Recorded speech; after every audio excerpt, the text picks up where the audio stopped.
Hello আমার প্রিয় বন্ধুরা, কেমন আছো?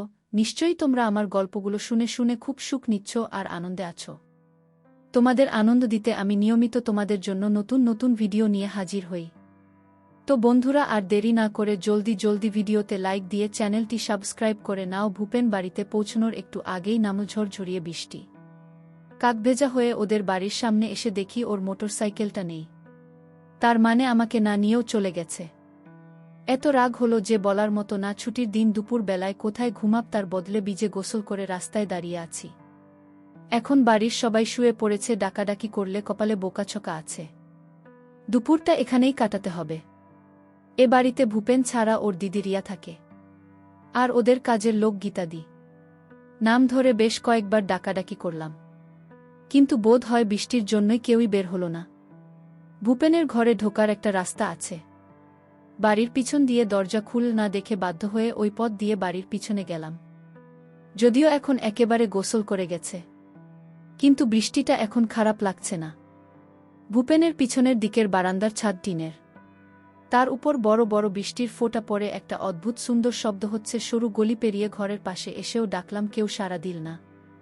উঠোনটা পেরিয়ে বারান্দায় উঠে যা দেখলাম তাতে চক্ষু চরকগাছ হয়ে গেল। রিয়াদে ঘরে বসে কাপড় কাচ্ছে। বৃষ্টি আর কলের জলের শব্দে বোধহয় আমার গলা শুনতে পায়নি। রিয়া দিকের সম্পূর্ণ দেখা যাচ্ছিল, একটা সুতোও নেই, বিন্দু বিন্দু জলের ফোঁটা। ভেজা চুল ছড়িয়ে আছে পিঠমা কয়েক মুহূর্তের দেখা, কিন্তু তাতেও লাল সুতোর মাদুলি আর পায়ের কালো চুলের রাশি আমার চোখ এড়াল না। হঠাৎই রিয়াদের চোখ পড়ল আমার উপর।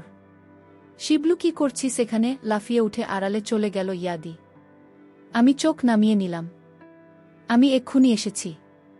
আমি অনেকবার ডাকলাম, কেউ সাড়া দিল না, তাই গলা কাঁপছে আমার। ওখানে দাঁড়িয়ে আছিস কেন? ভিতরে চলে যা। আমি পুরো ভিজে গেছে দিদি। তাতে কি, জামা প্যান্টটা ওখানে ছেড়ে ভিতরে যা। ঘরে তোলে আছে, নিয়ে নে। ভয় নেই, ভিতরে কেউ নেই। একটা কথা ছিল কি, আমি একবার ভিতরে আসব।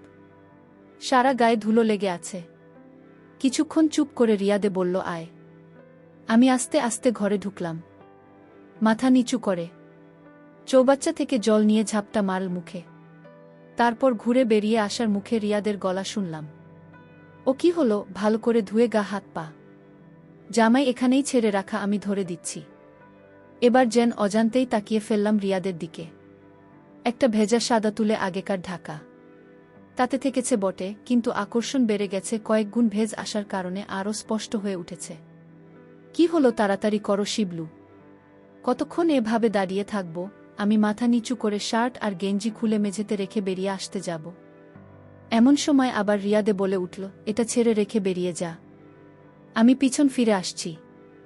রিয়াদ সত্যি পিছন ফিরল কি না তা দেখার সাহস হলো না। কোনো রকমে তা থেকে নামানোর সময় আর এক বিপত্তি ঘটে।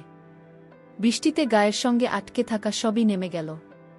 তাড়াতাড়ি সেটা তোলার আগেই পিছনে খিলখিলিয়ে উঠল ইয়াদি। বেশ বুঝলাম তার সততা, শত তুললে আচমকায় মুখ ফসকে বেরিয়ে গেল, কথাটা বেশ করেছি। যা পালা। রিয়াদের গলার স্বরে একটা মজার আভাস পেলাম, ভয় শিরশিরানিটা একটু কাত। নিজেই নিজেকে প্রশ্ন করলাম, তাহলে কি রিয়াদ ইচ্ছা করে এখানে ঢুকতে দিল আমাকে? এক পায়ে ভর দিয়ে জিজ্ঞাসা করলাম, জেঠু জেঠিমা নেই? না, পুরনো বাড়িতে গেছে। গৌরী ইত্যাদি কোথায়? সকলের খোঁজ করছিস কেন? এমনি অনেকক্ষণ ধরে ডাকছিলাম, কেউ বলল না তো, তাই। তাই তো, তুই সিনেমা দেখার সুযোগ পেলেই ফ্রিতে। তা বটে, তবে শুধু ট্রেলার। এরকম সিনেমার জন্য আমি ব্ল্যাকে টিকিট কাটতেও রাজি। আমার সাহস বাড়ছে ক্রমশ। পাকামি করিস না, যা ভাগ। ইয়াদি, কি একবার দেখাবে? মানে একবার দেখব তোমাকে কি কি খুব ইচ্ছা করছে, বেরো এক্ষুনি। প্লিজ দিদি, এরকম সুযোগ আর পাব না, দেখাচ্ছি মজা। এক ধাক্কায় আমাকে বের করে কল ঘরের দরজা বন্ধ করে দিল দিদি। আমি হতাশ হয়ে ঘুরে এলাম। ভূপেনের ঘর থেকে একটা তোয়ালে নিয়ে রাখলাম। ভূপেনের ঘরের বারান্দা থেকে নিচে দেখা যায়। এখানে বসে বেশ কয়েকবার আড়াল থেকে আমরা গৌরী তাদের পানি বের করা দেখেছি। বারান্দায় সরে এসে নিচের দিকে তাকিয়ে রইলাম। মিনিট 10 পরে স্নান সেরে বেরোনোর ইয়াদি, পরনে গামছা ছাড়া আর কিছু নেই। ওইভাবে উঠোন পেরিয়ে পিছনের দিকের দরজা বন্ধ করে উপরে উঠে এলো। আয়নার সামনে নিচু তুলে বসল ইয়াদি। আমি পাউডারের কৌটো থেকে হাতের তালুতে পাউডার ধরলাম। তারপর রিয়াদের পিঠে দিলাম। আমি আস্তে আস্তে হাতটা নামালাম। তলাতে আটকে যাচ্ছে। রিয়া দিদি দিদি কিছু না বলে তোয়ালের গেটটা খুলে দিন, তারপর আমাকে ঠেলে সরিয়ে উঠে দাঁড়াতেই তোয়ালেটা শুকনো পাতার মতো খসে পড়ল। দেখবি বলছি না, দেখ কি দেখবি? হাই সত্যিই কি দেখ বুঝে উঠতে পারছিলাম না। এত কাছে একেবারে আদি সব কেমন গুলিয়ে গেল, যেন নিজের গায়ে চিমটি কেটে দেখতে ইচ্ছে করছে। স্বপ্ন দেখছে কি না চোখের সামনে একজন দেখাচ্ছে ভেবে পাচ্ছিলাম না। কি করব, থরথর করে কাঁপছে সারা শরীর। চোখ সব কিছু দেখতে চাইছে কিন্তু কেন জানি না সাহস করে উঠতে পারছি না। কি হলো দেখবি না, নরম গলায় বলল ইয়াদি। টাকা টাকা বলছি। আমার দিকে আস্তে আস্তে চোখ খুললাম। রিয়া দিকে ভীষণ সুন্দরী লাগছে, সেটা বলাই বাহুল্য।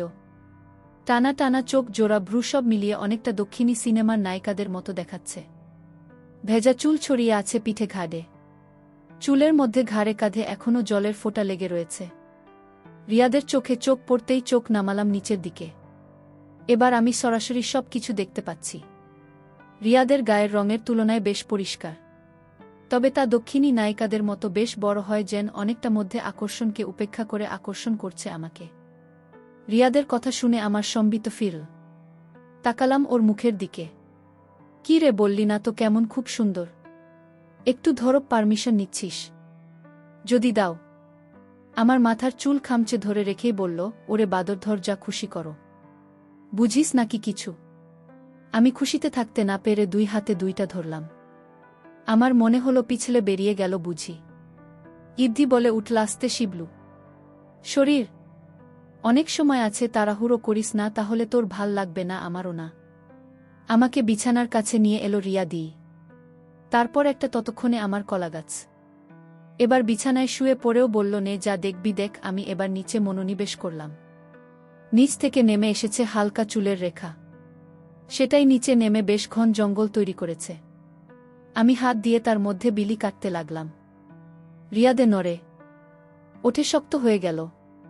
মেঘের জন্য ঘরে আলো কম, তাছাড়া জানালার পর্দাগুলো টাঙানো, তাই বিশেষ কিছু দেখতে পেলাম না। আন্দাজে আরও গভীরে নিয়ে গেলাম। এতদিনের সিনেমার ম্যাগাজিন দেখার অভিজ্ঞতার সঙ্গে মিলিয়ে আন্দাজ করার চেষ্টা করছিলাম। নামলাম নরম একটা খাজের মধ্যে। রিয়া দিয়ে চোখ বুজে ফেলেছে, শ্বাস পড়ছে ঘন ঘন। বেশ বুঝেছি ও খুব এনজয় করছে। তাড়াহুড়ো করার কোনো মানে হয় না। আমি এবার আমার নামিয়ে আনলাম। ভাল লাগছে দিদি। হঠাৎ আমার বাথরুম চাপ দেওয়ায় রিয়াদকে বললাম, ইয়াদি বাথরুম যাব? কি বাথরুম এখন প্লিজ, খুব জোরে পেয়েছে। এখন নিচে নামতে হবে না, এদিকে আয়। বাধ্য ছেলের মতো রিয়াদকে অনুসরণ করলাম। বারান্দার এক কোণে এসে পাল্লাটা খুলে দিল আর বলল, এখানে করেনি, বৃষ্টিতে ধুয়ে যাবে। বারান্দায় দিকটা গাছে ঘেরা, তাছাড়া বৃষ্টির তোড়ে এখন চারদিক সাদা হয়ে আছে। গ্রিলের ফাঁক দিয়ে গলিয়ে দিলাম। হঠাৎ পিঠে নরম কিছু দেখলাম, পিছন থেকে আমাকে জড়িয়ে ধরেছে ইয়াদি। কাজ মিটিয়ে জানালা বন্ধ করে দিলাম। রিয়াদি আমাকে ওইভাবে ধরে ধরেই ঘর পর্যন্ত এলো। কিরে, ভালো লাগল দেখে? খুব কোনো ক্রমে বললাম আমি। যদি ভালো কাজ করতে পারি তাহলে পরেও কাজ করার সুযোগ দিদি করে দেবে। তারপর থেকে আমরা এখনও ওঠেনি। আমি প্রশ্ন করলাম, ভূপেন কখন ফিরবে? 5:30টার আগে নয়, তোদের ম্যাচটা আজ হচ্ছে না? ভূপেন বাকিদের সাথে সিনেমায় গেছে, গৌরী ইত্যাদি ওখানে গেছে। তুমি জানতে আমি এসব? না তো তাহলে কি? তাহলে এত সুযোগ করে দিলে আমাকে, তুই তো বারান্দাতেই আমাকে দেখে নিয়েছিস, আর আড়াল করে কি লাভ? বাথরুমে তুলে দেখে খুব লোভ হলো। চান করতে করতে ভাবছিলাম কি করব, শেষ পর্যন্ত করে ফেললাম। সত্যিই তুমি খুব সুন্দর ইয়াদি। তুইও। সব দেখি নাম। কেন, বাথরুমে যাব? আমিও যাব। তাহলে যা, আগে ঘুরে আয়। আমি যাব না, তুমি করবে সেটা দেখতে যাব। ব্যাট যাবে তুমি তো, আমার দেখলে না, আমি দেখব না। অনেক অনুরোধ শেষ পর্যন্ত রাজি করলাম। রিয়া দিকে এর আলো জ্বালিয়েও আমার মুখোমুখি বসল। তারপর চোখ বন্ধ করে শুরু করল। ঝর্ণার মতো জলের ধারা বেরিয়ে এলো, প্রথমে অল্প, তারপর গল্প নিয়ে। ইয়াদি, কি চান করবে একসাথে? করব, তবে আজ না, অন্য দিন। তুই উপরে যা, আমি আসছি। যাক, তাহলে ভবিষ্যতেও সুযোগ আছে। এটুকু নিয়ে আবার উপরে উঠে এলাম আমি। দ্বিতীয় সুযোগটাও আচমকাই এলো। 2 দিন আগে রিয়াদে হঠাৎ আমার বাড়ি এসে হাজির। সোজাসুজি একেবারে মার কাছে। আমি প্রথমে একটু ভয় পেয়েছিলাম, তারপর আড়ি পেতে দুজনের কথা শুনলাম। সে কি রে, কবে হলো? কাল রাতে ফোন এসেছিল। সকালেই মা, বাবা আর ভাই চলে গেছে একেবারে হঠাৎ। তো তা বটে, বাড়ি তো আর ফাঁকা রাখা যাবে না। তাছাড়া আমার টিউশনগুলোও আছে, তাই আমাকে থাকতে হলো। তুমি একটু শিবলুকে বলো ওর খুব অসুবিধা না হলে যেন এই 3 দিন যদি রাতটুকু আমাদের বাড়িতে গিয়ে থাকে। অসুবিধা আবার কিসের? দিনরাত আড্ডা মেরে বেড়াচ্ছে। ওকে কি আমি একবার জিজ্ঞাসা করব? না না, তোকে কিছু জিজ্ঞাসা করতে হবে না। ও যাবে তাহলে বলো রাতের খাওয়াটা আমার সাথে খেয়ে নেবে। আমাদের তো কাজের লোক রান্না করে দিয়ে যায়, অসুবিধা হবে না। ঠিক আছে, আসি তাহলে।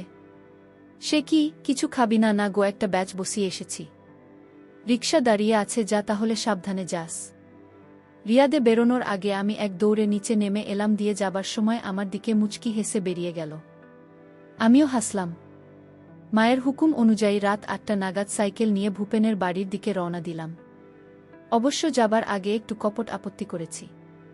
আমাকে কেন, ধুর, অন্যের বাড়িতে থাকতে ভালো লাগে না। না এইসব আর কি, কিন্তু মা বলল একটা মেয়ে বাড়িতে একা থাকবে। তোর কি কোনো কাণ্ডজ্ঞান নেই? আপত্তি না বাড়িয়ে আমি বেরিয়ে এলাম।